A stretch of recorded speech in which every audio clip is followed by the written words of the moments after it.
وہ دیوتاؤں کی چہیتی تھی، پر اسرار سرگوشیاں اس کی رہنما تھیں، اس کی آنکھوں میں موت کی کڑکتی بجلیاں پوشیدہ تھیں، وہ انتقام کی آگ میں جل رہی تھی، اس کے ہاتھ میں زندگی کی لکیر تھی اور نہ موت کی، وہ سانپ سے بھی زیادہ زہریلی تھی، اپنے دشمن کی کٹی ہوئی گردن دیکھنا چاہتی تھی، پر اسرار اور شیطانی قوتیں اس کی راہ میں حائل تھیں، پر اسرار قوتوں کی مالک ایک دو شیدہ کی ہنگاموں بری داستان عجیب دید بان۔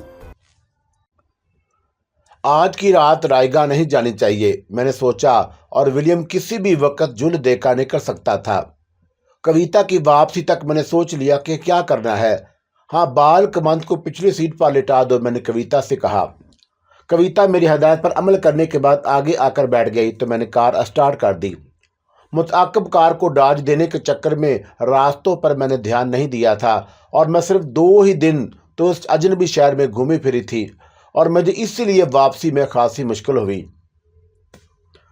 تقریباً رات کے 1 بجے دوبارہ میں اس علاقے میں پہنچی جہاں سے گورنر ہاؤس زیادہ دور نہیں تھا۔ تم وہاں تک تو پہنچ جاؤ گی نا؟ میں نے ایک ذیلی سڑک کی طرف کار موڑ دی اور دور تک کوئی متنفس نظر نہیں آ رہا تھا۔ ہاں، بہت آسانی سے، کویتا نے اطمینان سے جواب دیا، اور مجھے وہ عمارت نظر آ گئی ہے جو دیکھی تھی، اور تو پھر ٹھیک ہے، تم جاؤ اور میں تمہیں یہیں ملوں گی، اور کوشش کرنا کہ زیادہ دیر نہ لگے۔ اور میں نے کار کو بریک لگائے۔ جانے اور واپس آنے میں کویتا کو آدھے گھنٹے سے زیادہ نہیں لگا اور وہ کامیاب لوٹی۔ ولیم سیان کے میک اپ میں ہی تھا، اور اسی لیے اسے کویتا نے جلد تلاش کر لیا اور وہ بے ہوش تھا، اور میں نے تصدیق کرنے کے بعد وہی ولیم ہی ہے، کوئی اور نہیں۔ اسے اگلی اور پچھلی سیٹوں کے درمیان ڈال دیا، اور وہیں پہلے سے چادر موجود تھی جو میں نے اسے اڑا دی، اور تصدیق کی خاطر مجھے وگ اور ماسک الگ کرنا پڑے تھے، اور یہ میری بہت بڑی کامیابی تھی کہ ولیم دوبارہ میرے ہتھے چڑھ گیا، اور میرا دل اسی لیے تیزی سے دھڑکنے لگا، اور اسی کے ساتھ مجھے خطرے کا احساس بھی تھا کہ کار کے پچھلے حصے میں 2 بے ہوش جسم پڑے تھے، ایک سیٹ پر دوسرا نیچے، اور گاڑی اگر کہیں چیک کر لی جاتی تو کوئی بھی خلاف توقع صورتحال پیش آ سکتی تھی، اور میں نے اسی سبب اس علاقے سے نکلنے میں دیر نہیں کی۔ اب میری کار تیز رفتاری سے فاصلہ طے کر رہی تھی، اور عادل کی وجہ سے میں نے اپنے پروگرام میں تبدیلی کر دی۔ اب مجھے ہوٹل بھی واپس پہنچنا تھا، اور میری منزل باندرا تھی۔ وہاں تک پہنچنے میں مجھے کوئی قابل ذکر واقعہ پیش نہیں آیا، اور شاید قسمت میرا ساتھ دے رہی تھی، اور 2-1 جگہ پولیس کی گشتی گاڑیاں نظر بھی آئیں، مگر انہوں نے میری کار پر توجہ نہ دی، اور میں نے بھی ایسے موقع پر دانستہ کار کی رفتار کم ہی رکھی۔ رانی مجھے توقع کے مطابق منتظر ہی ملی، اور کار اب اس کی کوٹھی کے کمپاؤنڈ میں داخل ہو چکی تھی۔ اسی کے ساتھ آہنی پھاٹک بند کر دیا گیا، اور سامنے ہی کوٹھی کے برآمدے میں رانی ٹہل رہی تھی، اور میں نے کار روک کر کویتا سے کہا کہ تم کار ہی میں بیٹھو، میں ابھی آتی ہوں، اور کار سے اتر کر میں نے دروازہ بند کیا اور پھر برآمدے میں پہنچ گئی، اور میک اپ کے باوجود مجھے رانی اور اس کے بندوں نے کار کی وجہ سے پہچان لیا، اور مجھے واپس بھی جانا ہے۔ میں نے رانی کے قریب پہنچ کر اسے مخاطب کیا، بندے کو تو اٹھا لائی نا؟ ہاں، میں نے جواب دیا، اور وہ بے ہوش ہے، اسے کار سے اتروا لو۔ تم کہہ رہی تھی کہ اسے کہیں اور لے چلنا ہے، اور اب یہ کام تم کرو گی، اور میں کل صبح یہیں تمہاری کوٹھی پر آؤں گی، اور پھر یہاں سے تمہارے کھار والے اڈے پر چلیں گے جس کا تم ذکر کر رہی تھی۔ لیکن تم اتنی دیر کیسے ہو گئی؟ اور تم تو 12 بجے سے 12:30 بجے تک یہاں پہنچنے کو کہہ کر گئی تھی، اب 2:30 بج رہے ہیں۔ باقی باتیں صبح، میں مسکرا کر بولی، اور میں 10 اور 11 بجے کے درمیان آ جاؤں گی۔ اور اس کے بعد رانی کے آدمیوں نے بے ہوش ولیم کو کار سے نکال لیا، اور اس کی جگہ میں نے بطور احتیاط عادل کو لٹا کر چادر ڈال دی، اور رانی کار کے قریب ہی کھڑی سب کچھ دیکھ رہی تھی۔ کار کے اندر اب اندھیرا نہیں تھا، اور رانی مجھ سے دھیمی آواز میں کہنے لگی، یہ تو تمہارا ہی آدمی ہے، اور یہ کیسے بے ہوش ہو گیا؟ اور میں نے کار کا پچھلا دروازہ بند کر دیا اور کہا، حیرت ہے کہ تمہیں نہیں معلوم کہ لوگ کس طرح بے ہوش ہو جاتے ہیں۔ ٹھیک ہے، میں سمجھ گئی، وہ مسکرائی، کل بات کریں گے۔ اس دوران کویتا کار سے نہیں اتری، اور میں ڈرائیونگ سیٹ پر آ بیٹھی تو پھاٹک کھول دیا گیا، اور میں نے گاڑی ریورس میں لی اور پھر گیٹ سے نکل کر اسٹیئرنگ گھمایا۔ ولیم کے بارے میں رانی کو میں نے صرف اتنا بتایا تھا کہ وہ ایک انگریز ہے، اور ایک معاملے میں اس کی زبان کھلوانا ہے۔ اسی کے ساتھ میں نے یہ بھی بتا دیا تھا کہ وہ بہت عیار اور شاطر ہے، اور اسے فرار کا موقع نہیں دینا۔ खार में रानी का पुराना अड्डा था और वहां से ऐसी जगह मौजूद थी जहां विलियम पर हर मुमकिन तशद्दुद करके उसे बोलने पर मजबूर किया जा सके। रानी को मैंने यह भी बता दिया कि मेरे साथ तशद्दुद या पूछ-गुछ के दौरान मेरा ही एक बंदा साथ होगा और वहां से उसे अपने आदमी हटाना होंगे। विलियम कौन है और उसके अगवा का मकसद क्या है और क्या मालूम करना चाहती हो? रानी को मैंने ना कुछ बताया था और ना उसने पूछा। कुछ ऐसी ही सूरत हाल कविता के साथ भी थी और सयान के मतलब उसे पहले से इल्म था और उसी के साथ ये भी कि मेरे कुछ और दुश्मन भी हैं और यूं भी अब वो मेरी मजाज आशना हो चुकी थी। उसने यकीनन ये समझ लिया था कि मैं किसी मामले में गैर ज़रूरी सवालात पसंद नहीं करती और मैं क्या कर रही हूँ और किन लोगों से मेरा ताल्लुक़ है और मेरी किस बात का क्या मकसद है, इस सिलसिले में कभी वो कोई सवाल नहीं करती थी और मैं जो कुछ बता देती कविता के लिए इतना ही काफ़ी होता। और उससे मैंने दूसरी मर्तबा ये मजबूरी उस नौइयत का काम लिया था और पहली बार दिल्ली में और अब बम्बई में। विलियम को अगवा करने के बाद मेकअप की जरूरत नहीं रही थी और होटल की तरफ से वापसी में एक सुनसान जगह देखकर मैंने कार रोक ली और हम दोनों पैंट शर्ट पहने हुए थे और गलों में जंजीरों से मुंसलिक खूबसूरत स्लेबें पड़ी थीं। हम दोनों पैंट शर्ट पहने हुए थीं।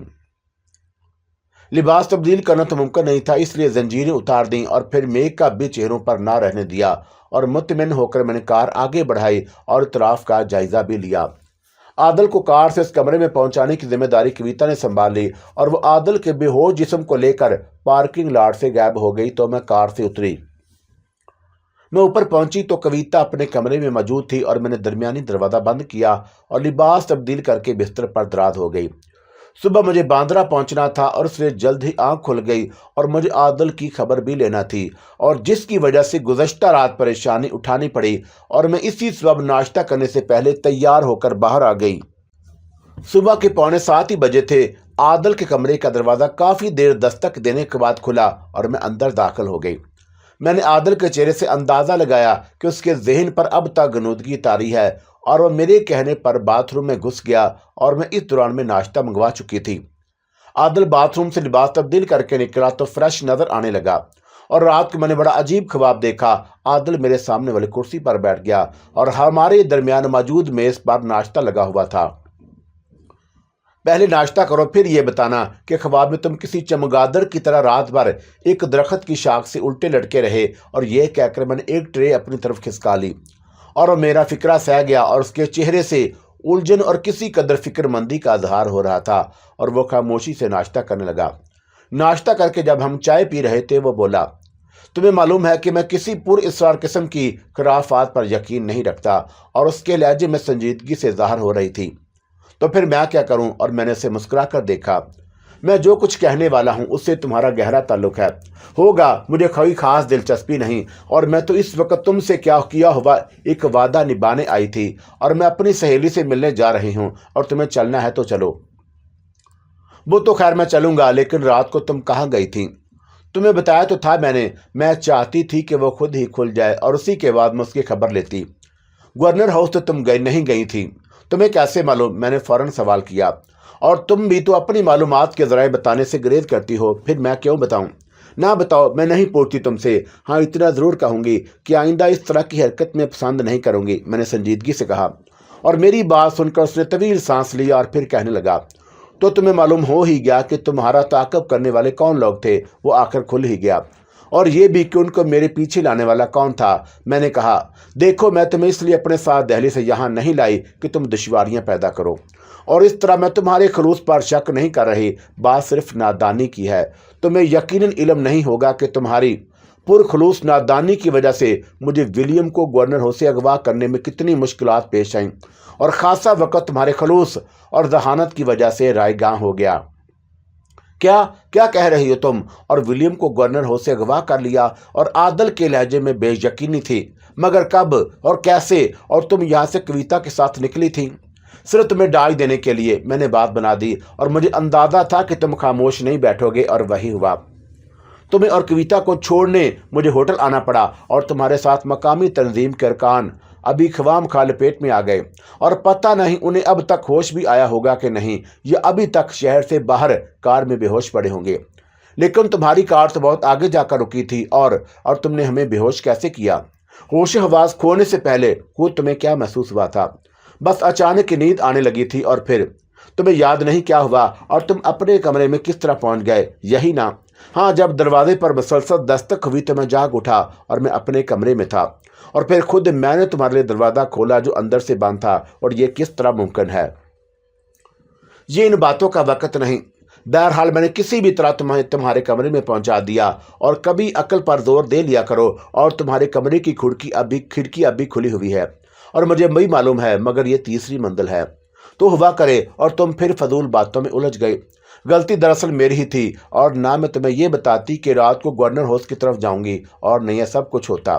क्या ना होता? यही कि तुम मकामी तंजीम के अरकान को अपने साथ लेकर मेरे पीछे मारे मारे फिरो। और मैं बोली, खैर अब चलना है या नहीं? कहाँ? बता तो चुकी हूँ कि तुम्हें अपनी सहेली से मिलवाने जा रही हूँ और विलियम, उससे भी मिल लेना।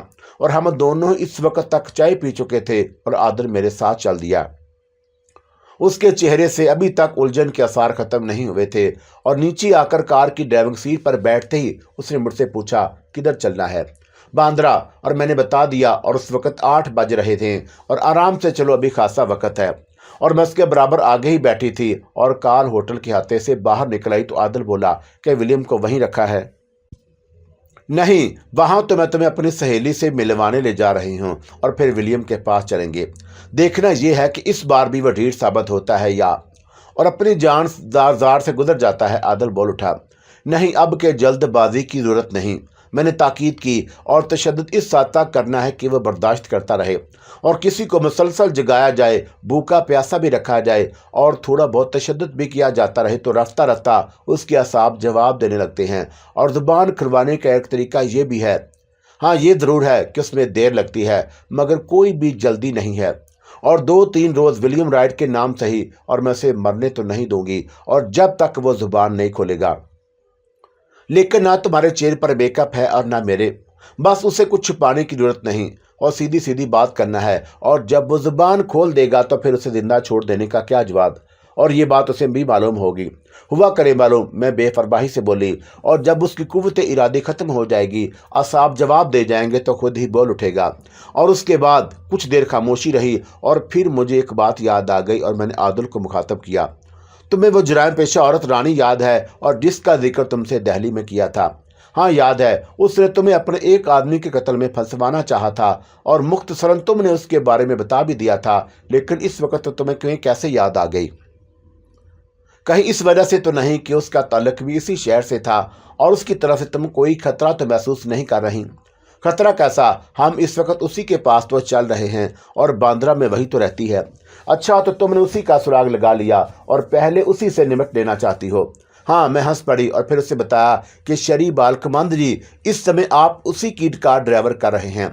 यानी ये कार उसी जुराम पेशा औरत की है और ऐसे लोगों से भी वक्त बेवक्त के लिए दोस्ती रखना पड़ती है ताकि वो किसी कत्ल के केस में फंसवा दें। ठीक है श्रीमती किरण कुमारी, और तुमने दिल्ली में गलत नहीं कहा था कि मेरा काम तराम कराने साथ ले जा रही हो। और फिर उसने ठंडा सांस भर के किसी शायर का एक मिसरा पढ़ा, हम तो डूबेंगे सनम और तुमको भी ले डूबेंगे। और उस वक्त तक कार बांद्रा के इलाके में दाखिल हो चुकी थी और मैं आदिल की रहनुमाई करने लगी। उसी के साथ मैंने उसे बता दिया कि रानी मेरे सामने हथियार डाल चुकी है और अब धोखा नहीं करेगी। और फिर कहा कि तुम अलबत्ता उस पर यह जाहिर नहीं होने दोगे कि उसे पहले से जानते हो और मेरी मुराद गायबाना तौर पर जानने से है। मैंने आदिल को यह भी समझा दिया कि रानी के सामने उसे क्या किरदार अदा करना है। और ज़रा ही देर के बाद कार उस कोठी के फाटक पर रुकी और जैसे गुज़श्ता रात भी अब मैं आ चुकी थी और हारन देने पर फाटक खोल दिया गया और कार अंदर दाखिल हो गई। एक शख्स की रहनुमाई में हम कार से उतरकर रानी के खूबसूरत ड्राइंग रूम तक पहुंच गए। आदर मेरे साथ नहीं दूर बैठा था। उस बड़े ड्राइंग रूम में 2 सोफ़ा सेट पड़े थे और दीवारों पर मुसव्वरी के शाहकार लगे थे। मुसव्वरी की बजाय वो नीम और यानी का इश्तहार मालूम होते थे और ड्राइंग रूम ही के एक गोशे में बार काउंटर भी था। मजमूई तौर पर वो ड्राइंग रूम एक हिंदुस्तानी औरत से ज़्यादा किसी पस्त ज़ेन अंग्रेज़ का लगता था और उसकी खूबसूरती, नफासत और सफाई के मरहूने मिन्नत थी। दोम उन ऐरानी कालीनों की वजह से कायम थी जो फर्श पर बिछे हुए थे। आदिल की नखियों से ड्राइंग रूम का जायजा ले रहा था और रानी अंदरूनी दरवाजे से अंदर दाखिल हुई। वो स्लीपिंग गाउन पहने हुए थी और मेरी तरफ बढ़ते हुए कहने लगी, तुम कुछ जल्दी आ गई किरण? हाँ बस जल्दी चल दी थी, होटल थे। मैं बोली, तैयार हो जाओ तो फिर चलते हैं। चलना तो खैर है, और मेरे करीब बैठ गई और ठंडा सांस भरा। उसके चेहरे से फिक्रमंदी ज़ाहिर थी। कहीं वो अंग्रेज बच्चा भाग तो नहीं गया? मैंने चौंक कर पूछा। हाँ भाग गया, बहुत दूर भाग गया, और इतनी दूर कि अब उसका हाथ आना नामुमकिन है। और कुछ देर को मैं गुमसुम सी हो गई और मेरे ज़हन में मुख्तलिफ सवालात पैदा होने लगे। विलियम ने रानी से सौदेबाजी तो नहीं कर ली, और रानी या उसके आदमियों को खौफजदा करने के लिए अपनी असल शख्सियत तो ज़ाहिर नहीं कर दी। और विलियम बहुत अय्यार था, उसे कुछ भी मुमकिन था। मगर मेरे तमाम अंदाजे गलत साबित हुए। होश में आते ही उसने अपनी फितरी अय्यारी से काम लेकर फरार होना चाहा था, और रानी के आदमी यही समझते रहे कि वह बेहोश है। उसी सबब उसे बांधा नहीं गया था, और उन्हें इल्म नहीं था कि विलियम क्या आफत शाह है। विलियम को एक ऐसे तहखाने में रखा गया और जिसके अंदर और बाहर रानी के मसला आदमी मुतय्यन थे। विलियम ने रानी के एक मसला आदमी पर जिस तरह गई तो पता चला कि उसे होश आ चुका था, मगर अब देर हो चुकी थी। विलियम ने उस आदमी के हाथ से रिवाल्वर छीन लिया, और तहखाने में इस वक्त सिर्फ 2 आदमी थे, और दोनों विलियम के हाथों मारे गए। और फायरिंग की आवाज़ सुनते ही बाहर मुतय्यन मसला आदमी ने अपने साथियों को गोलियां खाकर गिरते देखा। विलियम जीने की तरफ भाग रहा था और ऊपर से उन पर गोलियों की बारिश कर दी गई।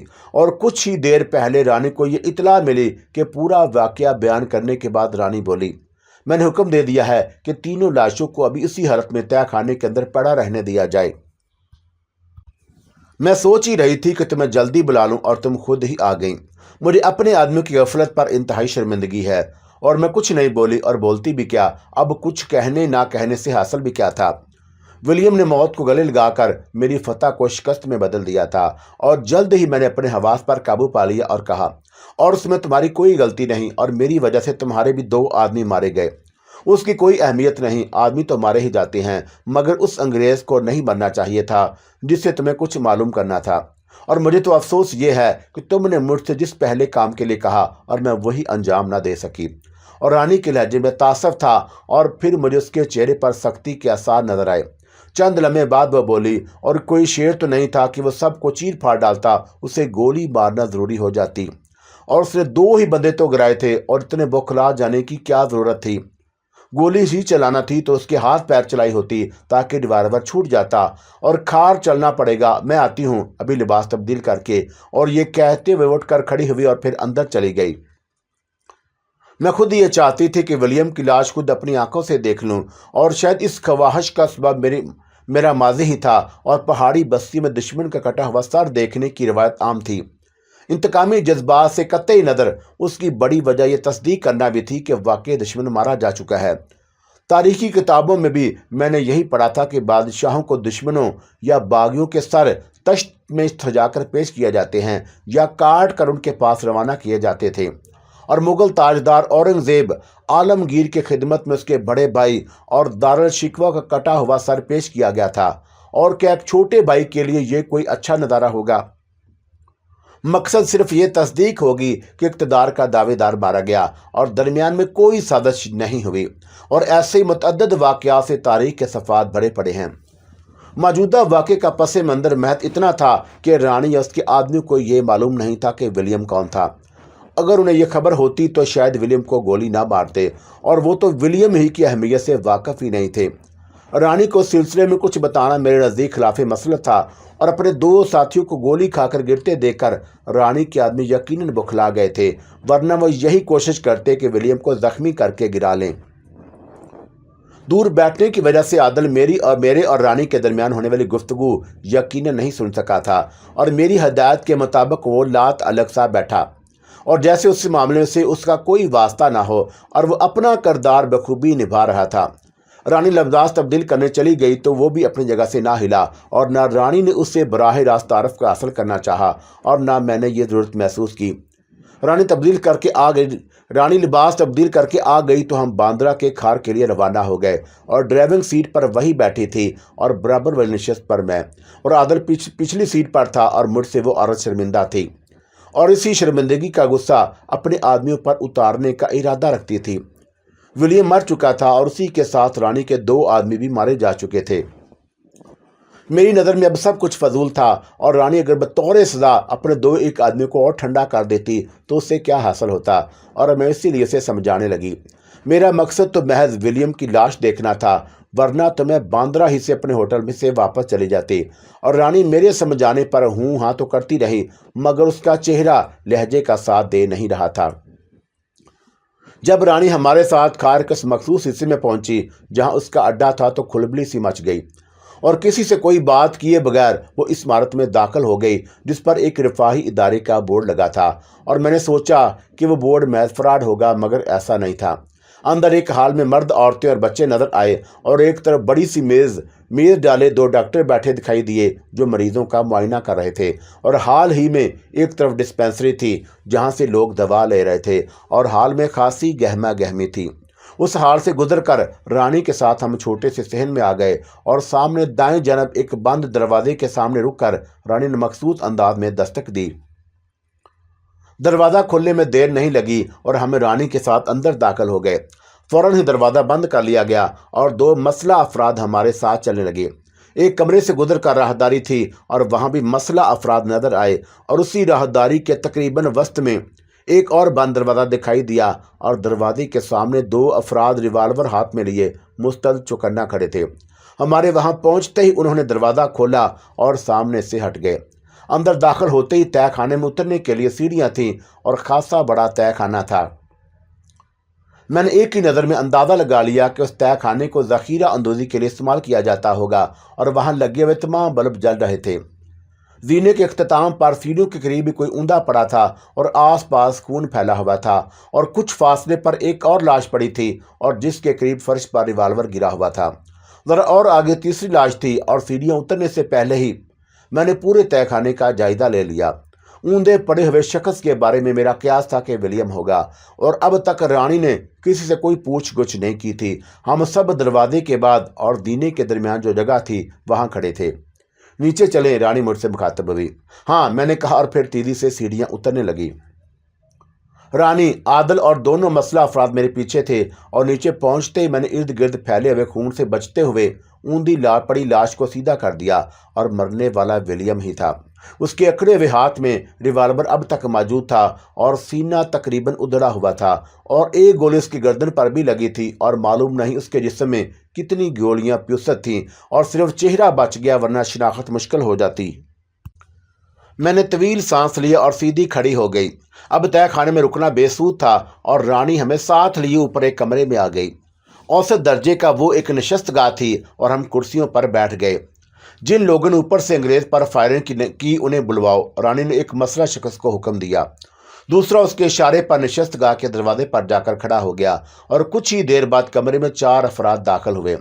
उन चारों के बयानात वही थे जो रानी मुझे बांध में बता चुकी थी और रानी की तेवरियों पर बल पड़े हुए थे और वो चारों गैर मसला थे और उनके पीछे जरा फासले पर वो 2 मसला आदमी अफराद गन्ने लिए खड़े थे जो अब तक साथ साथ रहे थे। चारों अफराद के चेहरों पर हवाइयां उड़ी हुई थीं। और तुम चारों कभी अगर तुम्हारे साथियों के पास तय खाने में पहुंचा दिया जाए तो कैसा रहे? और रानी के बज़ाहिर पुरसकून आवाज में बोली। रद्द अमल ज़ाहिर था और वह गड़गड़ाने लगे, रानी से रहम की भीख मांगने लगे। रानी उन पर बरस पड़ी और फिर चंद लम्हे तवक्कुफ के बाद कहने लगी, तुम इस काबिल नहीं कि मेरे साथी कहलाओ और आज के बाद तुम्हें बम्बई में नजर नहीं आना चाहिए। कहीं भी नजर आ गए तो मार दिए जाओगे और इससे ज्यादा मैं तुम्हारे साथ कोई रियायत नहीं कर सकती। और इससे पहले कि मैं अपना फैसला बदल दूं, दफा हो जाओ। और वह चारों लड़ते कांपते कमरे से निकल गए। तो रानी मसला अफराद से मुखातब हुई और आज रात तीनों लाशें ठिकाने लगवा देना। उसी वक्त मैं बोल उठी, अंग्रेज की लाश के चेहरे को मसक करना पड़ेगा, बल्कि गर्दन काट के चेहरा मसक करने के बाद उसे कहीं जमीन में दबा दिया जाए तो बेहतर है और आबादी से कहीं बहुत दूर। और इसी तरह जिस्म के मुख्तलिफ हिस्से काट कर अलग अलग दबाए जाएं। उस नाकाबिल शिनाख्त बनाना कौन सा मुश्किल है? रानी मुझसे बोली और फिर अपने आदमियों से कहा, जाओ उसके चेहरे पर तेजाब डाल दो और फिर पेट्रोल छिड़क कर लाश जला दो। और मैं ज़्यादा देर नहीं ठहरूंगी और आधे घंटे के अंदर यह काम हो जाना चाहिए और मैं मसक शुदा लाश देख कर जाऊंगी और इतने में हमारे लिए काफ़ी भिजवा दो। रानी का हुक्म सुनकर वो दोनों मसला अफराद चले गए और उनकी जगह दरवाजे पर दूसरे गनमैन आकर खड़े हो गए। और मैंने आदल के चेहरे पर उचटती सी नज़र डाली जो बाईं तरफ एक कुर्सी पर हैरान सा बैठा था। उसे शायद अंदाजा नहीं था कि जुरैम की दुनिया की रानी इतनी शफाक होगी। काफी आ गई तो रानी पहली मर्तबा आदल की तरफ मतवज्जा हुई और मुझसे पूछा, क्या बाल कमान तुम्हारा खास आदमी है? और फिर उसने आदल को कुर्सी उठाकर करीब आने को कहा। यस मैडम, आदल बोला और करीब आ गया और सामने मेज पर एक ट्रा में काफी के मग रखे हुए थे। हाँ तो किरण, तुमने मेरे सवाल का जवाब नहीं दिया, लो काफी पियो। उसने झुक कर खुद को एक मग उठाकर दिया और फिर आदल को मग उठाने का इशारा किया। दिल्ली में जब तुमने मुझे पुलिस के चक्कर में फंसवा दिया था तो बालकमंद ही अपने एक साथी को लेकर वहां पहुंच गया था और बकिया कहानी तुम्हें मालूम ही है और तुम्हें उसी एक वाक़े से बालकमंद की मुस्तैदी का अंदाज़ा हो जाना चाहिए और उसके बरवकत पहुंचने ही की वजह से तुम्हारी चाल कामयाब नहीं हो सकी थी। और मैंने मुस्कुराते हुए बताया, वेरी गुड। और उसने आदल को सताशी नज़रों से देखा और फिर दूसरा सवाल किया, और वो लड़की सुषमा, उसे भी तुम मेरी खास बंदी कह सकती हो? मैंने जवाब दिया और मेरे लिए ये बात किसी खास अहमियत की हामिल नहीं थी कि आदल और कविता के फर्जी नाम उसे किस तरह मालूम हो गए। ज़ाहिर है कि उसने इसी होटल से ये नाम मालूम कराए होंगे जहां हम ठहरे थे और मेरे पास ऐसे बेदार जहन बंदे हैं, उसने एतराफ़ किया। रानी मुझे और आदल को फर्जी नामों से मुखातब कर रही थी और उससे आदल को यह अंदाज़ा लगाना मुश्किल नहीं रहा होगा कि रानी मेरी असल शख्सियत से बेखबर है। हाँ, मुझे ये ख्याल ज़रूर था कि बातों बातों में कविता का जिक्र ना छिड़ जाए और आदल को ये मालूम ना हो कि जब मैं विलियम को अगवा करके बांद्रा पहुंची थी तो कविता भी मेरे साथ थी और आदल कार में बेहोश पड़ा था और मैंने इसीलिए मौजू गुफ्तगू बदल दिया और मैं बम्बई की रानी के मज़ीद ठिकानों के मतलब पूछने लगी। उसी रफाही इदारे की 2-3 शाखें शहर में और भी हैं जहां गरीब मरीजों का मुफ्त इलाज किया जाता है। और रानी ने मुस्कुराकर मैंने खेत अंदाज में जवाब दिया, मेरी माँ तो मर चुकी है, लेकिन इस तरह मैंने उसका नाम जिंदा रखा। और फिर वह संजीदा नजर आने लगी और बोली, इसी खार के इलाके में रहते हुए मैंने गुर्बत के बहुत से तमाशे देखे और अगर किसी गरीब आदमी या औरत को मेरी हराम की कमाई से थोड़ा बहुत फ़ायदा पहुंच जाए तो क्या बुरा है। और मैं उसे कोई नेकी का काम समझ कर नहीं करती और ना ईश्वर या अल्लाह से उसके बदले कुछ चाहती हूँ कि गॉड, ईश्वर या अल्लाह से कोई सौदेबाजी नहीं चल सकती। और ये काम सेठ लोगों का है जो गरीबों का खून चूस कर अपनी तिजोरियां भर लेते हैं और तीर्थ यात्रा या ज़ियारतें करके समझ लेते हैं कि हिसाब बराबर हो गया। कोई प्याव बनवा दी और अनाथ आश्रम खोल दिया और किसी इबादत गाह की तामीर में पैसा लगा दिया, फिर 2 और 2 5 करने बैठ गए और इतने पुण्य इतने पाप और ये सवाब का काम। क्या तू इसका डबल इतना हुआ और ये गुनाह किया तो उस आधे सवाब से बराबर हो गया और 1.5 सवाब उसके बावजूद मुनाफे में रहा। और ये लोग ईश्वर और अल्लाह से भी दुकानदारी करते हैं और मुझे नहीं मालूम कि ये दुकानदारी उनके किसी काम आएगी या नहीं और ना मैं जानने की तमन्ना रखती हूँ। मुझे तो सिर्फ अपनी खबर है कि ऐसे कामों से मेरे दिल को सुकून मिलता है, तो ये बहुत है और इसके अलावा मेरी ज़रूरत भी है।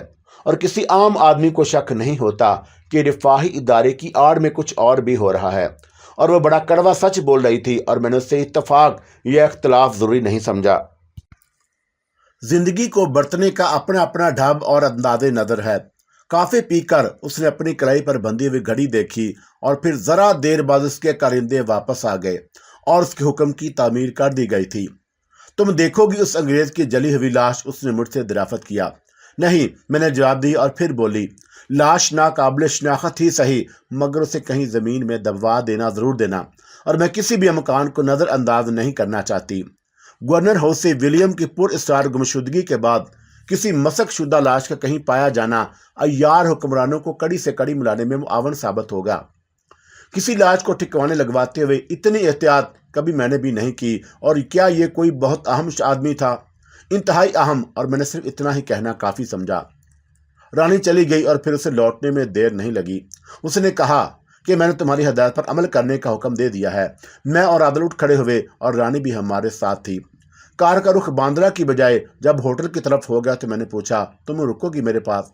नहीं, होटल छोड़कर वापस बांद्रा जाऊंगी और पीछे जो कार आ रही हैं वो भी अपनी हैं, मैं उसी कार में। वो तो ठीक है, तुम खा रही हैं तो खार ही से चली जाती, तो इतनी देर तुम्हारे साथ कैसे रहती? और वह धीरे से हंसी और फिर पूछने लगी, तुम अभी रहोगी ना बम्बई में? कुछ खबर नहीं, रह भी सकती हूँ और कुछ दिन और नहीं भी। तुम्हारे साथ बड़ा दिलचस्प मामला है कि तुम्हें कुछ मालूम नहीं होता। दरअसल मेरे कहीं रहने या न रहने का तयन वक़्त और हालात करते हैं, और इसके सिवा कोई और ख़ास बात नहीं। और मैंने उसे मुतमन करने के लिए कह दिया। मालूम नहीं वो मुतमिन हुई या नहीं, लेकिन उसने फिर कुछ नहीं पूछा, और हाँ इतना ज़रूर कहा कि जाओ तो मिलकर जाना अगर तुम्हारे लिए ये मुमकिन हो। और रानी का दिल रखने के लिए मैंने वादा कर लिया कि मिलकर जाऊंगी या फ़ोन करके उसे होटल बुलवा लूँगी।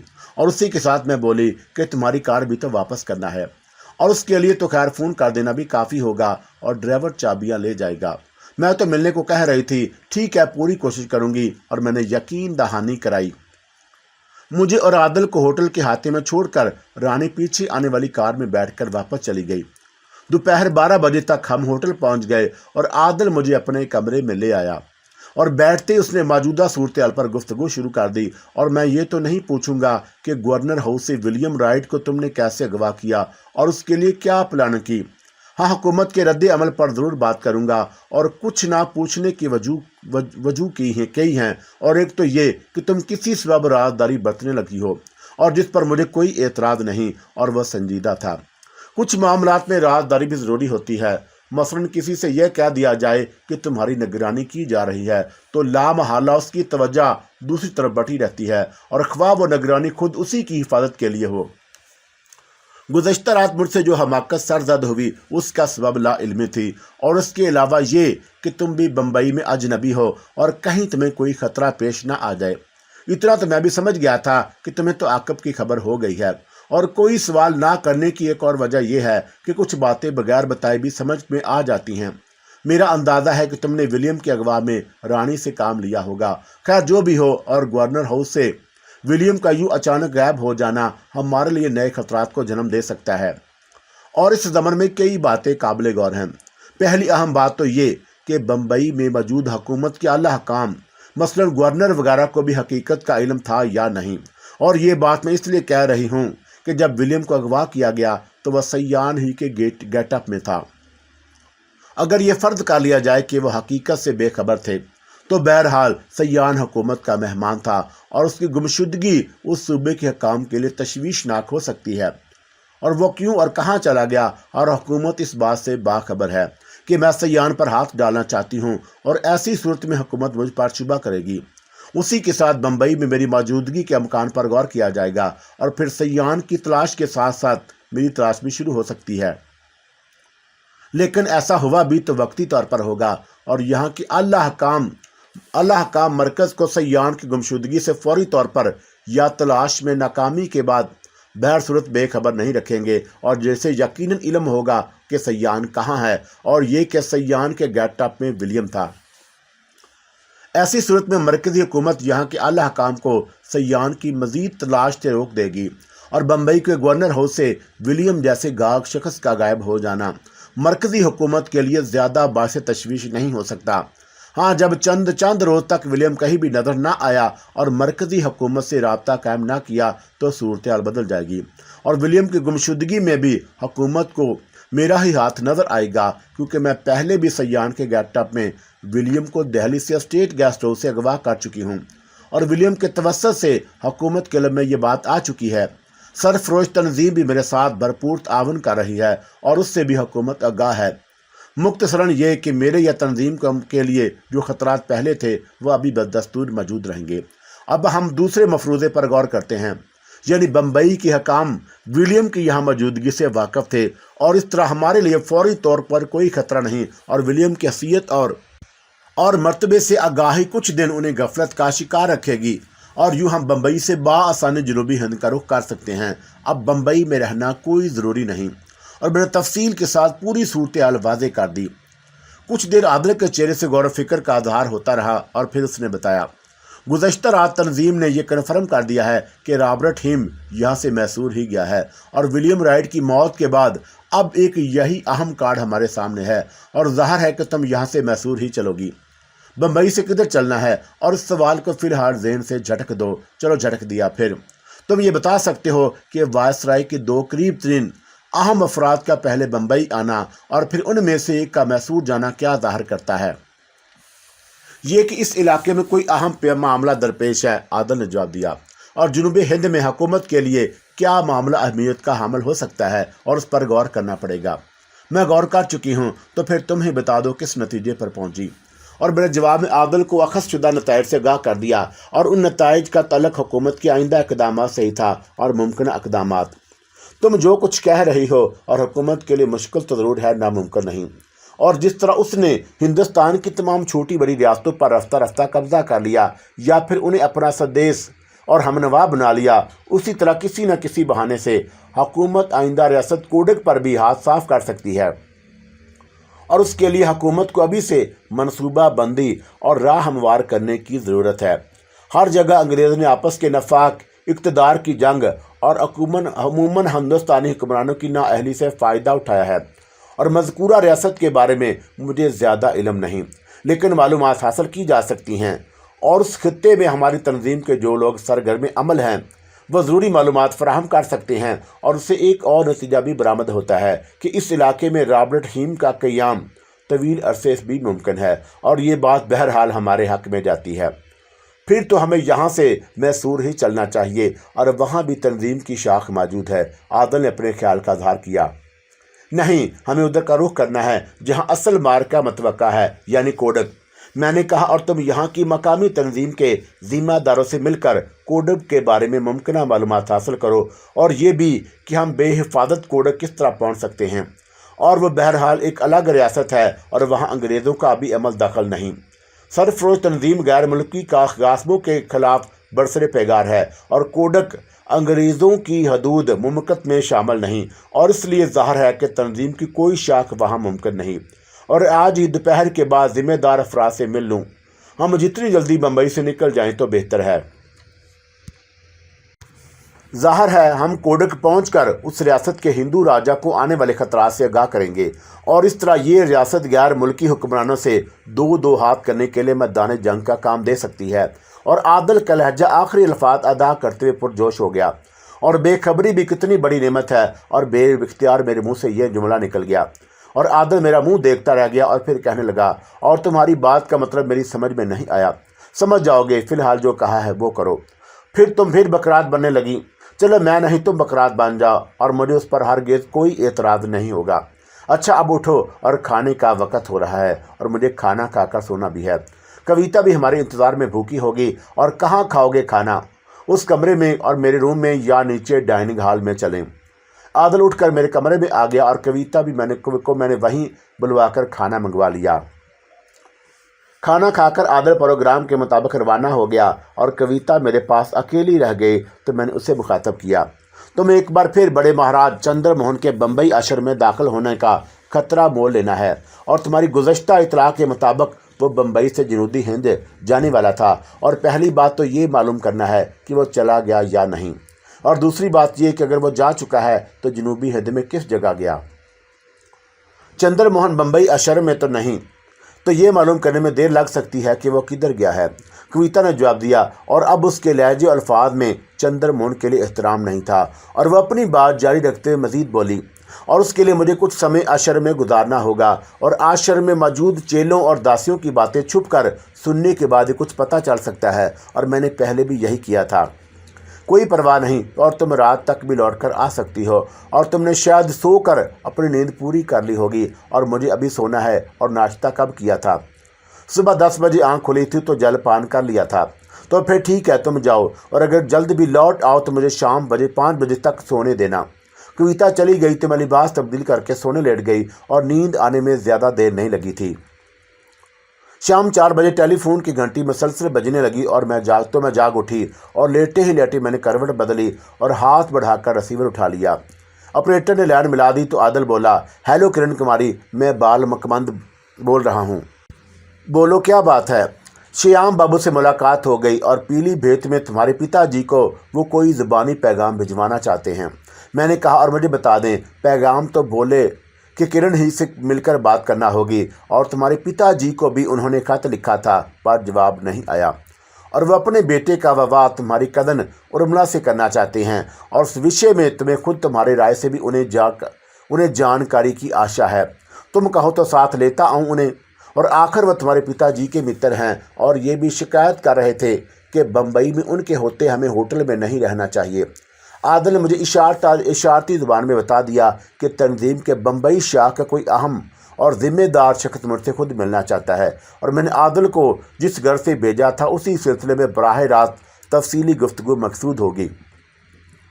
ٹھیک ہے، میں جاگ تو گئی ہوں اور چچا جی کو ساتھ لے آؤں، کب تک لوٹو گے؟ میں نے کہا، اور 5 بجے تک آ جاؤ، یہ کہہ کے میں نے ریسیور رکھ دیا۔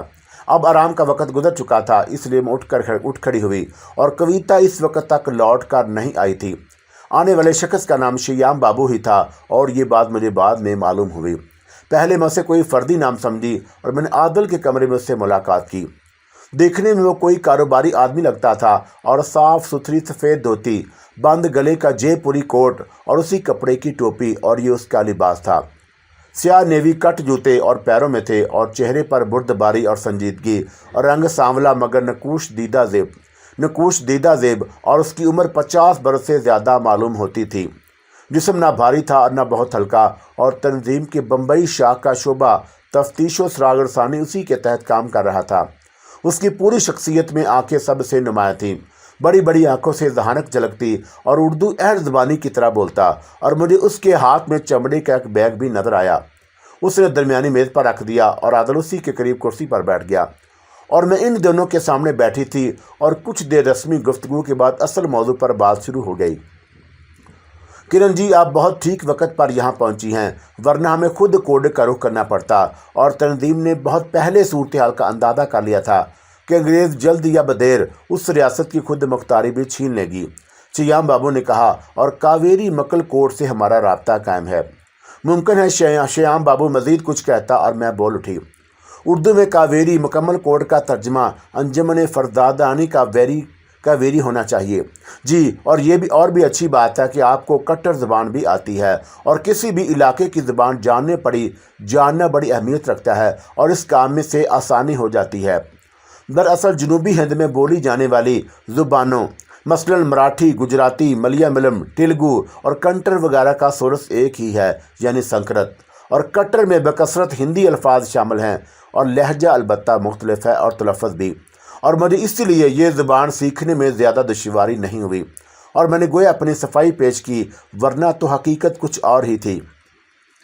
جی، تو آپ انجمن فرزنداں کا کاویری کے متعلق بتا رہے تھے کہ اس سے آپ کا رابطہ ہے، اور پہلے یہ عرض کر دوں کہ میں اس علاقے کی تاریخ کا مطالعہ بھی کر چکی ہوں، البتہ موجودہ صورتحال سے واقفیت نہیں۔ پھر تو گفتگو اور بھی آسان ہو جائے گی۔ شیام بابو نے اظہار مسرت کیا، اور پھر بتانے لگا، ریاست کے موجودہ راجہ چک ویر کو حکومت کرتے ہوئے یہ 12واں سال ہے، اور راجہ عیاش ظالم اور سنگ دل آدمی ہے۔ عوام اس سے نالا ہے، اور اسی کے رد عمل میں برسوں پہلے ریاست کے نوجوانوں نے یہ محب وطن انجمن بنائی تھی۔ انجمن کا مقصد موجودہ راجہ کو ہٹا کر اسی راج گھرانے کے کسی اور فرد کو برسر اقتدار لانا تھا، تاکہ عوام کو اعتراض نہ ہو۔ اس انجمن کے اغراض و مقاصد اب بھی یہی ہیں، البتہ اس کے سربراہ سوامی جی ہیں، جو عمر رسیدہ، تجربہ کار اور ذہین ہونے کے سبب پرجوش نوجوانوں کو بے لگام نہیں ہونے دیتے، اور کوڈک جا کر خود میں بھی ایک مرتبہ سوامی جی سے مل چکا ہوں۔ ان کا اصل نام شیو کمار ہے، مگر سب انہیں سوامی جی کہتے ہیں۔ سوامی جی پہلے اس انجمن کا سربراہ ایک نوجوان اتٹیا تھا، اور اس نے بھی میری ملاقات ہوئی، اور اتٹیا کوڈک ہی کے ایک ذات تک سے تعلق رکھتا ہے، اور جیسے ہم ہندوستانیوں میں ہندو دھرم کے لوگ مختلف ذاتوں کے ہیں، مثلا برہمن، ویش، چھتری اور شودر، اور ان کے بارے میں آپ کو معلوم ہی ہوگا کہ برہمن مذہب اور سیاست دونوں پر ہمیشہ سے اپنی اجارہ داری قائم کیے ہوئے ہیں، اور ذاتی طور پر خود برہمن ہونے کے باوجود میں ان کے خلاف ہوں۔ ویش تجارت پیشہ لوگ ہیں، اور چھتری لڑاکا، شودر اچھوت کہلاتے ہیں، اور تک ذات والے دراصل چھتری ہیں، اور ریاست کی فوج انہی چھتریوں پر مشتمل ہے، اور یہ لوگ مقامی ہیں۔ راج گھرانے سے ان کا تعلق کو زیادہ عرصہ نہیں گزرا، اور راجہ چک ویر کی رانی گورما اسی ذات کی ہے، اور رانی ہی کا ماموں ذات بننا بوپنا اس وقت وزیر دفاع اور فوج کا کمانڈر چیف ہے، اور اتیٹا اسی کا بھانجا ہے، اور یہی نوجوان راج محل میں ایک اہم عہدے پر فائز ہے۔ سوامی جی نے جب فرزندان کاویری کی ذمہ داری قبول کر لی تو اتٹیا یہ عہدہ چھوڑنا چاہتا تھا، مگر سوامی جی نے منع کر دیا۔ اور کیا سوامی جی کا تعلق بھی تک ذات سے ہے؟ اور میں نے سوال کیا، اور عادل خاموشی سے ہم دونوں کی گفتگو سن رہا تھا۔ جی نہیں، شیام بابو نے جواب دیا، اور وہ کوڈک کے نہیں ہیں، میسور کے کوڈک آئے ہیں۔ اور یہ بات آپ کے علم میں بھی ہوگی کہ شہید ٹیپو سلطان کے زمانے میں کچھ عرصے کے لیے کوڈک بھی ریاست میسور ہی کا حصہ رہا ہے، اور اس وقت بھی اکیلی خاندان ہی کے اقتدار میں تھا۔ شہید سلطان نے جب اس علاقے کو فتح کیا تو راج پہاڑوں میں جا چھپا، اور سلطان کی شہادت کے بعد وہ پھر پہاڑوں سے اتر آیا۔ میسور ہی سے کوڈک کا بہترین قدیم رشتہ ہے، اور ویسے بھی میسور پرانی پڑوسی ریاست ہے۔ تو سوامی جی میسور کے باشندے ہیں، میں نے وضاحت چاہی، اور شیام بابو نے میری اس سوال کا فوراً جواب نہیں دیا، اور اس کے چہرے سے لگ رہا تھا کہ وہ کچھ سوچ رہا ہے، اور ذرا توقف کے بعد وہ بولا، مجھے وہ میسور کے بھی نہیں لگے، اور میں نے اس سلسلے میں زیادہ جستجو نہیں کی، اور اس کی وجہ یہ بھی ہے کہ وہاں فرزندان کاویری ہی کا مہمان تھا، اور کوڈک بہرحال ایک الگ ریاست ہے، اور میں سوامی جی کی دعوت پر اتٹیا کے ساتھ وہاں پہنچا تھا۔ سوامی جی نے اتٹیا ہی کو مجھے بمبئی سے لے جانے کو بھیجا، اور میں کوڈک میں دشوار گزار پہاڑی راستوں کے ذریعے غیر قانونی طور پر داخل ہوا، اور پھر بمبئی واپس آ گیا، اور میرا قیام وہاں صرف 2 دن رہا۔ اس مختصر عرصے کے باوجود چند نئی باتیں میرے مشاہدے میں ضرور آئیں۔ ان کا ذکر اس لیے نامناسب ہے کہ آپ خود وہاں جانے کا ارادہ رکھتی ہیں، اور ریاست کا نقشہ میں آپ کے مطالعے کی غرض سے ساتھ لایا ہوں۔ اور یہ کہہ کر شیام بابو نے میز پر رکھا ہوا چمڑے کا بیگ اٹھا کر کھولا، اور طے کیا ہوا نقشہ میز پر پھیلا دیا۔ میں جھک کر نقشے کا جائزہ لینے لگی، اور پھر کچھ دیر کے بعد شیام بابو سے مخاطب ہوئی، یہ پہاڑی علاقہ سلسلہ کوہ سمباد ہی کا حصہ لگتا ہے، اور میں نے نقشے میں ایک جگہ کی نشاندہی کی۔ جی ہاں، اور یہ نقشہ ریاست اور اس کے گرد و نواح کو بھی ظاہر کرتا ہے۔ شیام بابو بھی آگے کو جھکایا، اور عادل بھی اپنی کرسی کو اس جگہ سے تھوڑا ہٹا کر نقشے کو دیکھنے لگا، اور شیام بابو نے نقشے پر ایک جگہ انگلی رکھی اور بولا، یہ بمبئی ہے، اور یہاں سے جنوب میں مغربی سمندر کی سمت یہ پہاڑی سلسلہ اونچا ہوتا گیا ہے، اور اس جگہ جو یہ پہاڑی نیل گری ہے اس سے جا ملا ہے۔ اور شیام بابو بتاتا رہا، اور نیل گری کے اتصال سے پہلے یہ سلسلہ کوڈک میں شمال مغربی سمت پشت گری اور ناول گری پہ، اور پھر مورناؤ سے برہمت گری تک کو گھیرتا ہے۔ یہ نقشہ میرے پاس چھوڑ جائیے، اور یہ بتائیے کہ ریاست میں وزیروں کی کل تعداد کتنی ہے؟ 3، شیام بابو نے جواب دیا، اور ایک کو آپ وزیر اعظم کے ہم رتبہ سمجھ لیں، اور وہی راجہ چک ویر کے سب سے قریب ہیں، اور اس کا نام بسودیا ہے۔ مذہبی، سیاسی اور خارجہ امور کا وزیر ایک برہمن لکشمی نارائن ہے، اور تیسرے وزیر بھوپنا کا ذکر میں کر ہی چکا ہوں۔ اور بسودیا کا نام سن کر میں چونک اٹھی، اور یہ وہی لنگڑا تھا جسے میں نے پر اسرار تجربے کے دوران بند آنکھوں سے دیکھا، اور مجھے اندازہ نہیں تھا کہ یہ ریاست میں وہ اتنے اہم عہدے پر فائز ہوگا۔ اور میں نے انجان بنتے ہوئے پوچھا کہ راجہ چک ویر سے بسودیا کی اتنی قربت کا کوئی سبب؟ اور دونوں میں ایک قدر مشترک ہے، بد کرداری اور ظلم و جبر، اور شیام بابو نے جواب دیا۔ اور پھر میری ایما پر شیام بابو نے راجہ چک ویر اور بسودیا کے بارے میں اختصار کے ساتھ کچھ باتیں بیان کر دیں۔ چک ویر دشمنی ماحول میں پل کر جوان ہوا، اور بچپن ہی میں اس نے اپنی تایا زاد وستو کو بلی چڑھنے اور اقتدار سے محروم ہوتے دیکھا، اور ابھی وہ بچہ ہی تھا کہ گھڑ سوار میں رہنے والا ایک لڑکا بسودیا اس کا دوست بن گیا، اور وہ چک ویر سے کچھ برس بڑا تھا اور بہت ذہین لڑکا تھا، اور اس کی آنکھوں کی چمک ہی مختلف تھی، اور چستی کی کوئی حد نہیں تھی۔ بسودیا کون تھا، کہاں کا رہنے والا تھا، یہ باتیں کسی کو نہیں معلوم، اور لوگوں کو صرف اتنا علم تھا کہ وہ انات اور راج محل کا ایک ادنا خادم ہے، اور بہت کم عمری میں کوئی چوٹ لگ جانے سے اس کا دایاں پاؤں کچھ مڑ گیا تھا، اور یہ چوٹ کب لگی اور اسے خود بھی یہ بات یاد نہیں۔ اس کی وجہ سے وہ لنگڑا کر چلتا تھا، اور کوئی یتیم اور بے سہارا لڑکا لنگڑا کر چلے تو لوگ اس کا نام لینے کی بجائے لنگڑا کہنے لگتے ہیں، اور بسودیا کی عرفت بھی یہی ہوگی، اور کوئی بزرگ آدمی اسے لنگڑا کہتا تو پی جاتا، مگر دوسروں کو منہ توڑ جواب دیتا۔ اور اسی زمانے میں چک ویر سے اس کی دوستی ہو گئی، اور بچوں کو کتے، ہاتھی، گھوڑے وغیرہ دیکھنے کا شوق ہوتا ہے، تو یہ شوق چک ویر کو بھی تھا، اور بسودیا اسے گھوڑ سواری میں لے جاتا اور اسے کے پسندیدہ جانور دکھاتا۔ اس طرح دونوں کی دوستی پروان چڑھی، اور چک ویر کی ماں دیوکا کی صحت زیادہ اچھی نہ تھی، اس لیے وہ خادموں کے ہاتھوں میں پلا تھا، اور اس کا باپ لنگ راج اپنے دھندوں میں مصروف رہتا۔ اگر یہ مصروفیات نہ ہوتی تو بھی وہ چک ویر کی طرف بطور خاص دھیان دینے والا آدمی نہیں تھا، اسی سبب وہ چک ویر پر کوئی توجہ نہ دے سکا، اور جانوروں کے ساتھ رہ رہ کر بسودیہ خود بھی ایک جانور بنتا گیا اور شرم و حیاس میں اس میں کوئی نام کو نہ رہی۔ سو یہی چکویر کے ساتھ ہوا اور طے زاد وستو راستے سے ہٹ گئی اور باپ لنگ راج نے اقتدار سنبھالا تو چکویر ولی عہد بن گیا اور اب وہ راجکمار کہلانے لگا۔ جب لنگ راج نے ایوانی اقتدار کے ستون مضبوط کر لیے تو اسے مستقبل کے راجا کا خیال آیا اور پتہ چلا کہ ولی عہد بسودیہ کے ہتھے چڑھ چکا ہے اور جس طرح اور وہ سب کی یہ بات ناگوار تھی اور باپ کو بھی بری لگی، مگر وہ مصلحتاً ان کی دوستی میں رکاوٹ نہیں بنا۔ اس نے بیٹے اور لنگڑے کو صرف یہ تاکید کی کہ کھیل میں زیادتی نہیں ہونی چاہیے، اور تاکید کے کرتے وقت لنگ راج لحاظ سے کام لے رہا تھا، حالانکہ پہلے اس کارروائیہ بسودیہ کے ساتھ صرف ہمدردانہ تھی، اور اس کے بعد بسودیہ نے بھی اپنی دانست میں صحیح ڈنگ سے چلنے کی کوشش شروع کر دی تاکہ لنگ راج اسے پسند کرنے لگے۔ بسودیہ اور چک دیر نے جو راستہ اختیار کیا تھا ایسا نہ تھا کہ وہ ہمیشہ حد کے اندر رہ سکتے۔ چک ویر جسے ڈنگ سے پلا تھا اس کے کچھ اور ہی تقاضے تھے، ایسا کرنے سے ویسا ہوا تو ویسا کرنے سے کیسا ہوگا، اور یہ کر کے دیکھنا چاہیے۔ اور جب کوئی بچہ کتے سے ڈر کر بھاگتا تو اسے لطف محسوس ہوتا۔ کھیلتی ہوئی لڑکیوں کے درمیان دور سے سانپ پھینک کر چیخو پکار سننے میں اسے بڑا مزہ آتا، اور بھوت بن کر کسی کو ڈرانے میں اسے سکون ملتا۔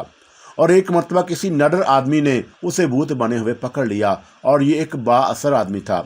بات لنگ راج تک پہنچ گئی اور اس نے بیٹے اور بسودیہ دونوں کو خوب ڈانٹا، اور لوگوں کو رات بے رات ڈرانے کے علاوہ یہ دونوں اور بھی ناشائستہ حرکت کرتے۔ رات کو جہاں عورتیں سوئی ہوتی وہاں پہنچ کر شیطانی کرتے یا لڑکیوں کو اپنے یہاں بلا کے چھیڑخانی کرتے، مگر یہ باتیں راجا تک نہیں پہنچتی، اور کبھی کبھی چک ویر شہر کے بدماشوں کے ساتھ جوئے میں بھی حصہ لیتا، اور ولی عہد ہونے کے سبب اسے دوسروں سے زیادہ اختیارات حاصل تھے۔ دوسروں کو ہونے والے نقصان کا اسے سامان نہ کرنا پڑتا، اور پھر بھی تمام بدماش ایک سے نہ تھے، اور کبھی کبھار اسی لیے مار پیٹ کی نوبت آ جاتی۔ لنگ راج کے مرنے اور ماں کے ستی ہو جانے پر جب چک ویر کے راجا بننے کا موقع آیا تو وہ پکا بدماش بن چکا تھا۔ ان سب خرابیوں کو دور کرنے کا ایک ہی ذریعہ تھا، اور وہ رانی گورما تھی۔ لنگ راج اسے پہلے ہی چک ویر کی بیوی بنا کر لے آیا تھا، اور گورما کوڈک کی رہنے والی تھی۔ اس کا باپ بے پناڑ کے کنجل گری گاؤں کا ایک با اثر آدمی پٹریشا تھا، اور اپنے علاقے کا مشہور شخص ہونے کے سبب اسے لنگ راج کی نظر میں آنا ہی تھا، اور راجا راجندر کا وہ پسندیدہ آدمی تھا، اور لنگ راج کے راجا بننے میں بھی اس کی حمایت شامل تھی۔ یہی سبب تھے کہ جب لنگ راج نے اپنے بیٹے کے لیے بہو ڈھونڈی تو پٹیشا کی بیٹی کا انتخاب کیا جانا بالکل فطری بات تھی۔ گورما رانی بننے کے قابل لڑکی تھی، اور بیوی اور شوہر کی عمر میں کوئی خاص فرق نہیں تھا، اور وہ بہت خوبصورت تھی، لیکن اس سے بھی بڑھ کر لوگوں کو متوجہ کرنے والی چیز تھی، اور اس کی سنجیدہ شخصیت اوسط قد والی عورتوں میں اس قدر کچھ لمبا تھا، اور ہمیشہ وہ سیدھی چلتی، سیدھا دیکھتی، کم بولتی، اور دل میں کیا ہے یہ بات آسانی سے کسی پر ظاہر نہ ہونے دیتی۔ انتہائی نازک لمحات میں ہی گورما کی آنکھوں کی چمک پل بھر کے لیے کوند کر اس کے غصے، نفرت یا سکون و اطمینان کو ظاہر کرتی، اور پھر فوراً اس پر سنجیدگی چھا جاتی، اور یہی اس کی فطرت تھی۔ شادی کے بعد شروع کے دنوں میں چک ویر نے بیوی سے محبت جتائی، اور اس کے لیے عورت کوئی نئی چیز نہیں تھی، لیکن اس قدر پروقار اور سنجیدہ و فکر نظر رکھنے والی عورت سے کبھی اس قدر قریبی تعلق قائم نہیں ہوا تھا، اور اس کی شخصیت میں کیا خاص بات تھی چک ویر نے جاننے کی کوشش نہیں کی۔ اسے اتنا تجربہ ضرور ہوا کہ گورما کے ساتھ رہنے میں ایک خاص سکھ ملتا ہے اور سکون کا احساس ہوتا ہے، اور یہ شب و روز یکساں نہ رہ سکے، اور عرصہ دراز تک من مانی زندگی گزار کر جس شخص کی فطرت بگڑ چکی ہو اسے گورما کی پاکیزہ اور سچائی سے بھرپور زندگی کس طرح مطمئن کر سکتی۔ ڈول اور نکارے کے عادی سماعت بانسری اور وینا کی دھیمی دھیمی لے کی مٹھاس سے لطف اندوز نہیں ہو سکتی۔ اگر چک ویر نے بسودیہ کے چکر میں آخر خود کو بگاڑ نہ لیا ہوتا تو اس کی زندگی بن جاتی، اور وہ بدقسمت تھا کہ گورما کے ملنے کے پہلے ہی کیچڑ میں لوٹ کر سکھ پانے والی بھینس کی مارت خود اپنا ذوق تباہ کر چکا تھا۔ وہ روزانہ رات کو دیر سے واپس آتا اور نشے کی حالت میں اوٹ پٹانگ حرکتیں کرتا، اور یہ باتیں ناپسند کرنے والی بیویوں کو گالیاں دے کر اور مار پیٹ کرنے میں اسے دیر نہیں لگی، اور ابتدا میں گورما کو ایسا برتاؤ دیکھ کر بہت تکلیف ہوئی، غصہ بھی آیا، مگر اس نے شور سے جھگڑا نہیں کیا اور صرف ساتھ والے کمرے میں جا کر لیٹ گئی، اور چک ویر نے دروازہ پیٹ ڈالا، چیخا چلایا اور سارا خاندان اکٹھا ہو گیا اور ساری بات معلوم کرنے خود لنگ راج وہاں پہنچ گیا، اور یہ پتہ چلنے پر کہ بہو کمرہ بند کر کے بیٹھی ہے، اس نے بیٹے کو ڈانٹا اور کہا کہ جو بات کرنا ہو صبح کرنا، اور اب جا کے چپ چاپ سو جاؤ، شور مت کرنا۔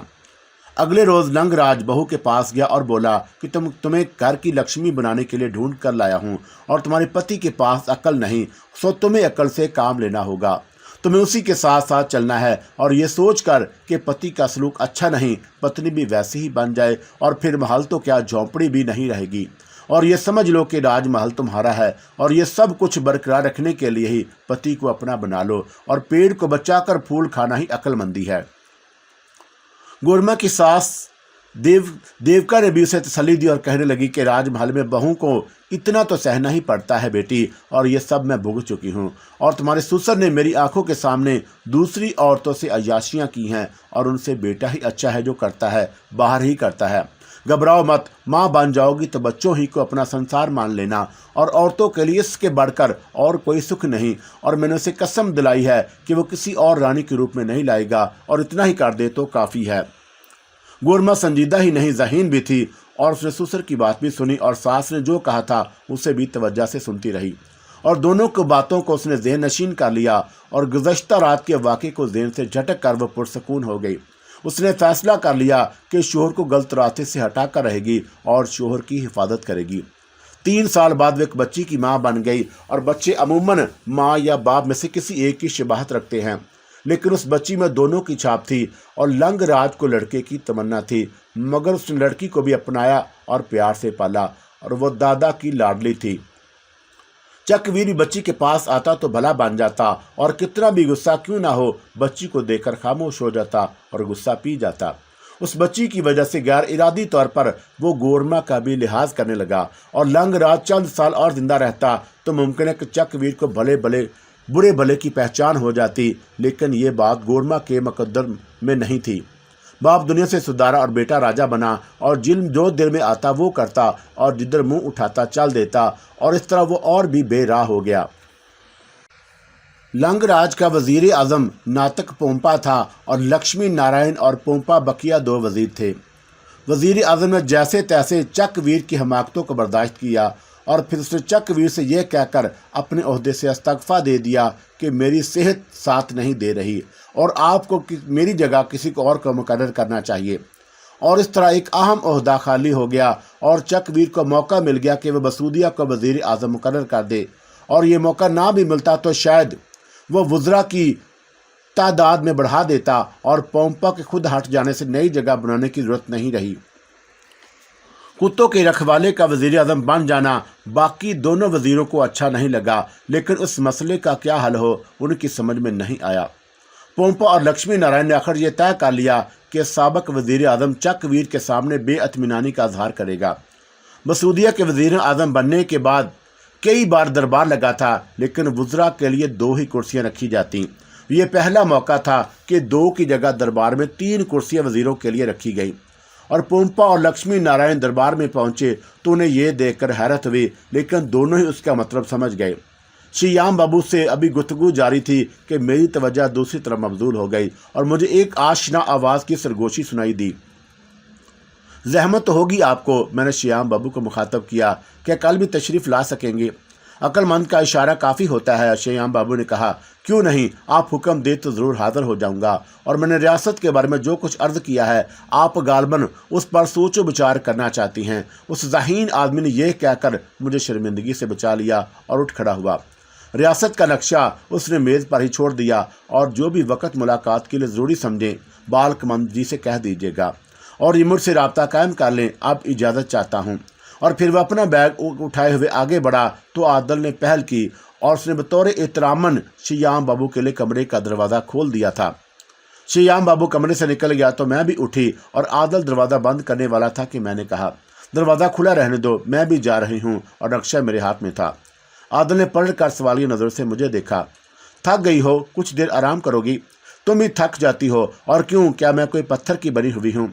बज़ाहिर तो ऐसा नहीं लगता, लेकिन तुम्हारा क्या भरोसा।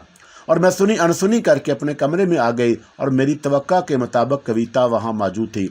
मैंने आदल के कमरे में उसी की सरगोशी सुनी थी और मैं लौट आई। कविता को मैंने चंद्र मोहन के आश्रम भेजा था और उसे वापसी में खासी देर हो गई। श्याम बाबू से गुफ्तगू करते हुए मुझे कई बार उसका ध्यान आया था और उसने इसीलिए मुझे अपनी आमद से फौरन मतला किया। चंद्र मोहन के मतलब उसने खिलाफ तवक्का खबर दी कि जिस रोज दोपहर को कविता ने मुझे ये बताया था कि बहुत जल्द चंद्र मोहन जनूबी हिंद रवाना होने वाला है, उसी दिन शाम को वह चला गया था। और आज कविता को इसलिए वापसी में ताख़ीर हुई कि बम्बई आश्रम तकरीबन खाली पड़ा था और 2 चेले भंग पीकर सो रहे थे। एक चेला और दासियां जीवन रास की लहर में थे और कविता इसलिए वहीं छुपी रही कि वो लोग होश में आ जाएं तो कुछ मालूम हो। कविता अपनी दानत में कामयाब लौटी और मेरे क़याम के मुताबिक चंद्र मोहन को मैसूर जाना चाहिए। लेकिन कविता ये खबर लाई कि वह मदारस गया है और मदारस भी जनूबी हिंद ही का एक बड़ा साहली शहर था। ये फ़रेब भी हो सकता है, मैंने सोचा, और रॉबर्ट हीम के बारे में तस्दीक हो चुकी थी कि वह मैसूर में है। और फिर चंद्र मोहन मदारस क्यों गया, और साजिश का जाल तो कहीं और बुना जा रहा था। और फिर उसी रात को बंद आंखों से मैंने जो कुछ देखा उसे देखकर मेरा खून खौल उठा। चंद्र मोहन का चेहरा मुझे वाज़ेह तौर पर नजर आ रहा था और उसके साथ 2 अफराद थे और उनमें से एक मेरे लिए अजनबी था। आशना चेहरा बसूदिया का था और चंद्र मोहन के हमरा जो अजनबी था वो अपने लिबास और वाज़ा कता से कोई पिंडत मालूम होता था और उसके चेहरे पर बुढ़ापे के आसार थे।